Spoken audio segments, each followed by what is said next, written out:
আলুর বাজার দর ঊর্ধ্বমুখী হওয়ায় রংপুরের ভোক্তা সাধারণের সুবিধার্থে ৪৫ টাকা কেজি দরে আলু বিক্রি শুরু করেছে জেলা প্রশাসন ও জাতীয় ভোক্তা অধিকার সংরক্ষণ অধিদপ্তর। প্রাণ অ্যাগ্রো লিমিটেডের সহযোগিতায় কাছারিবাজার সিভিল সার্জন কার্যালয়ের সামনে এই কার্যক্রমের উদ্বোধন করেন জেলা প্রশাসক রবিউল ফয়সাল।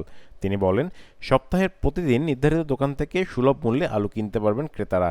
প্রাথমিকভাবে ১,০০০ বস্তা আলু বিক্রির লক্ষ্যমাত্রা নির্ধারণ করা হয়েছে।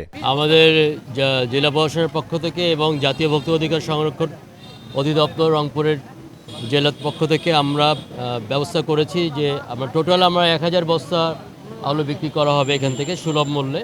আপনারা জানেন যে আমাদের ব্যানারও আছে যে ৪৫ টাকা কেজি হিসেবে, এবং সর্বোচ্চ একজন ব্যক্তি সর্বোচ্চ ৩ কেজি আলু কিনতে পারবেন, এর চাইতে বেশি কিনতে পারবেন না, মানে একদিনে। আমরা আজকের জন্য আপাতত ২০ বস্তা রেখেছি, কিন্তু আমাদের আরও বস্তা আছে। আমরা টোটাল ১,০০০ বস্তা আপাতত রেখেছি যাতে মানুষ সুলভ মূল্যে নিতে পারে। দ্রব্যমূল্যের ঊর্ধ্বগতি কমানোর জন্য এটা আমাদের একটা প্রয়াস। এ সময় জাতীয় ভোক্তা অধিকার সংরক্ষণ অধিদপ্তরের রংপুর বিভাগীয় উপপরিচালক আফসানা পারভিন বলেন, বাজারে আলুর দাম ঊর্ধ্বমুখী বলেই সুলভ মূল্যে ভোক্তারা যাতে আলু কিনতে পারে তার জন্যই আমাদের এই উদ্যোগ। নির্দেশনায় আমাদের বাজার অভিযান যেমন চলমান আছে, একই সাথে বাজারে যেহেতু আলুর ঊর্ধ্বগতি, আমরা উদ্যোগ নিয়েছি কিভাবে সুলভ মূল্যে আলু বিক্রয় করে বাজারে একটি কম্পিটিশন দাঁড় করানো যায়।